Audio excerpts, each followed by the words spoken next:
Good morning student. नमस्कार सभी बच्चों को। आज हम 9th क्लास में फर्स्ट जो लेसन है उसको पढ़ेंगे, जिसका नाम है फ्रांसीसी क्रांति। तो इसको जानने की कोशिश करेंगे। फ्रांस सबसे पहले कौन से महाद्वीप में है ये जानेंगे। तो फ्रांस जो देश है वो यूरोप महाद्वीप में है फ्रांस, और जिसकी राजधानी है पेरिस। एफिल टावर आपने नाम सुना होगा, वो पेरिस में है। तो यूरोप में पहले तो विश्व में ही सबसे पहले जो एक राष्ट्रवाद का हमने जिक्र किया, वो सबसे पहले यूरोप में फ्रांस में ही आया था। तो आया कैसे था? क्रांतियां हुई थी फ्रांस के अंदर बहुत सारी।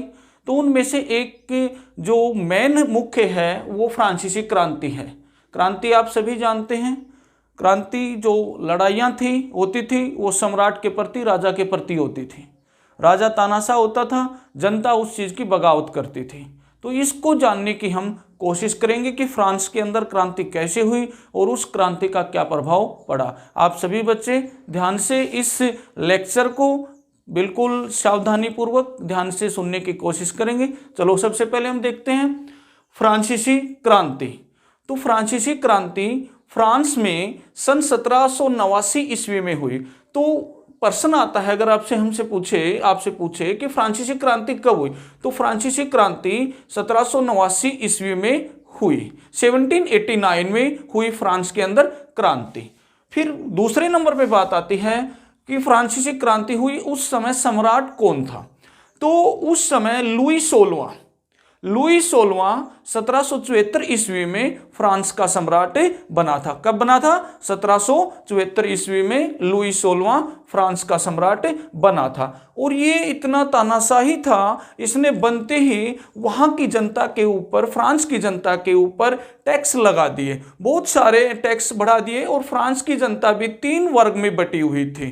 3 वर्ग, प्रथम स्टेट में, द्वितीय स्टेट और तृतीय स्टेट, यानी कि प्रथम वर्ग, द्वितीय वर्ग, तृतीय वर्ग। तो प्रथम वर्ग में जो थे वो पादरी वर्ग जो आता था, दूसरे वर्ग में जो हमारा कुलीन वर्ग आता था, तीसरे वर्ग जो था उसमें आम जनता, साधारण व्यक्ति आते थे। उसमें किसान थे, कारीगर थे, वकील थे, अध्यापक थे, ये लोग थे। और उन तीनों को इनमें से 2 को विशेष अधिकार मिले हुए थे, करों में छूट मिली हुई थी। और लास्ट वाले जो तीसरा वर्ग था, सामान्य वर्ग था, उसको टैक्स देना पड़ता था। और उसके ऊपर बहुत ज़्यादा टैक्स लगा रखा था, ज़्यादा कर लगा रखा था। और वो उससे गुस्सा होकर लोग त्राही त्राही कर रहे थे। और लोगों ने एकजुट होकर लुई 16वें के प्रति क्रांति का बिगुल बजा दिया, क्रांति की शुरुआत कर दी। तो तीसरे नंबर में हम पढ़ेंगे टेनिस कोर्ट। टेनिस कोर्ट ये एक टेनिस जो हमारा खेलने का एक जो प्लेग्राउंड होता है, स्थान था टेनिस कोर्ट। वहाँ पे लुई 16वें में जनता के प्रतिनिधियों की बात नहीं मानी, तो वहाँ के जो जनता के प्रतिनिधि थे, जो जनता के द्वारा चुने हुए थे, वो लोग कहाँ गए? टेनिस कोर्ट में जाके इकट्ठा हुए। और उन लोगों ने अपनी एक सभा बनाई और उस सभा ने लुई 16वें के प्रति क्रांति की शुरुआत कर दी। नंबर 4 में हम देखेंगे बास्तिल का पतन। फ्रांस के अंदर एक जेल है, एक कारागार है, जिसका नाम है बास्तिल नाम है। बास्तिल का पतन यानी कि बास्तिल का खत्म होना, खंडन होना। 14 जुलाई 1789 ईस्वी में बास्तिल की जेल का पतन हो गया, यानी कि बास्तिल की जेल को तोड़ दिया गया। लोगों की भीड़ ने वहां पर जाके बास्तिल की किले पर, जेल पर जाकर धावा बोल दिया। और वहां में जो कैदी थे, जेलर को मार दिया गया, वहां से हथियार लूट लिए गए। और वहां पे केवल 7 ही कैदी थे, 7 कैदियों को छुटा लिया गया। नंबर 5 में हम पढ़ते हैं मानव तथा नागरिक अधिकारों की घोषणा।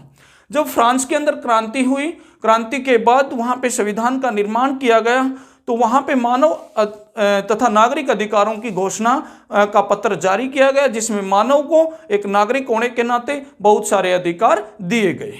नंबर 6 में वॉल्टेयर अपने समय का एक सुप्रसिद्ध व्यंग एक लेखक था, यानी कि एक हंसी मजाक का व्यंग होता है एक मजाक के रूप में, किसी का सुप्रसिद्ध एक कार्टून बना के किसी का मजाक उड़ाना उस चीज में, तो ये वाल्तेर अपने समय का एक सुप्रसिद्ध व्यंग एक लेखक था। इसके बाद आता है 7वें नंबर पे रूसो। रूसो 18वीं शताब्दी का एक महान दार्शनिक था, एक फिलोसफर था फ्रांस के अंदर, एक ये मानो कि मार्गदर्शन करने वाला था। और वो जो अंधविश्वासों के अंदर देवी अधिकारों में, जैसे लुई 16वां मानता था कि राजा में देवी शक्तियां मुझे मिली हुई है, उस चीज के अंदर ये अंधविश्वास का विरोधी था, अंधविश्वास नहीं करता था, उसका खंडन करता था रूसो।